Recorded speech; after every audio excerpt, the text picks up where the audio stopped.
Ted Cruz is, like many Republicans, so eager right now to hit the trans community any way he can, that in this case, he accidentally kind of caught himself in the crossfire. We're gonna break down how that happened, but let's walk you through how we get there. So Representative Andy Ogles and Senator Ted Cruz have introduced bills on both the House side and the Senate side that would prevent federal agencies and departments from punishing anyone who refuses to use a person's correct name or pronouns. So if you were thinking Republicans don't deal with the big issues, no, they clearly do. Those people have to be protected for their hate. It's the most important thing that the government could be working on.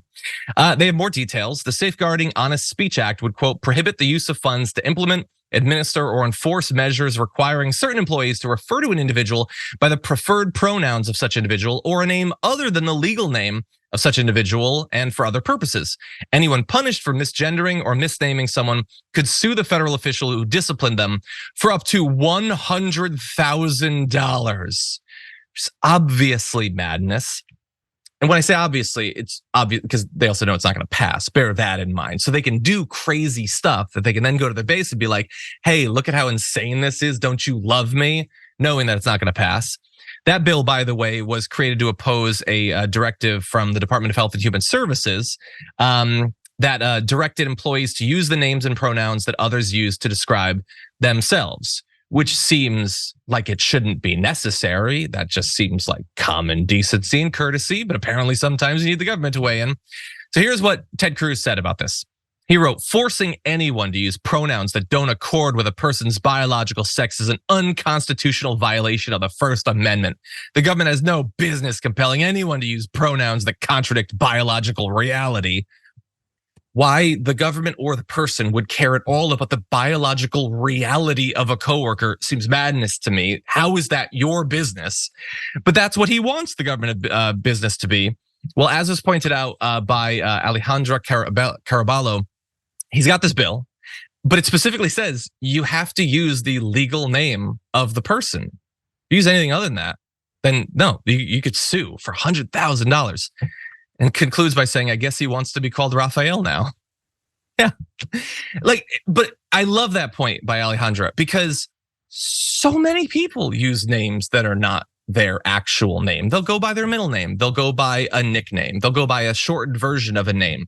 And you know what happens in 999 out of 1,000 cases where people do that, where they say, hey, I'd prefer if you call me by this name. Everybody just does it because they haven't been trained to see this as an opportunity to spread some hate. But when it comes to a trans person's name, using their name or their pronouns, they have been trained to think that this is where my ideology should step in. And there shouldn't be any decency. There shouldn't be any politeness. This person doesn't deserve my common courtesy. They have no inherent worth. So I'm just gonna try to stick it to them. And I demand that the government protect my ability to be a petty MFer in that particular way. And so that's what Ted Cruz wants the business of government to be. Adrienne, what do you think? Yeah, you're absolutely right. That's what he wants the government to be focused on, which is so interesting because the US Supreme Court, when it was analyzing our Civil Rights Act in the terms of particularly with sexual harassment in the workplace, they were saying, we don't want the Civil Rights Act to become a code of civility, and we don't want to get into the nuances of those things. And yet it seems that Ted Cruz wants just the opposite, to get into these nuances of the indecencies and incivilities that people engage in, when the reality is that these are forms of discrimination. When you will not address someone by how they have asked you to address them, and the fact that they come from a marginalized group or carry a marginalized identity, and you're doing it because of that person's sex or gender in some way, that is a form of discrimination. That is beyond little slights of incivility. And Ted Cruz just seems to want to conflate them all so he can push his agenda, when it's like, again, why do you care? It shouldn't be how our government is spending its time. Yeah, no, 100%. I think it was on Newsweek. I apologize, it doesn't matter, but it was an op-ed, I think, on Newsweek. And it was like, here is why the Democrats are doing so bad. It's because the Democrats are obsessed with sex and gender. Yeah, are they? Yeah. Are they? Is it obsessed to be like, just call the person by what they want to be called? Or is it obsessed to be like, we're gonna pass a federal law to protect your ability to not call them? Which of those is obsessed?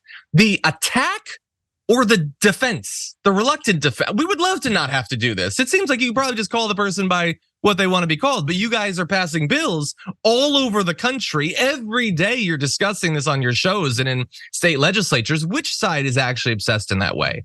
And we're told constantly that we're supposed to work back to like this idyllic 1950s small town America where everybody's friendly and everybody goes to the same church. And like in that world, wouldn't you just call the person by what they want to be called, refer to them in a way that they find to comport with who they are? Like, why would you think that this is the hill that you need to die on? This is the fight that you need to wage.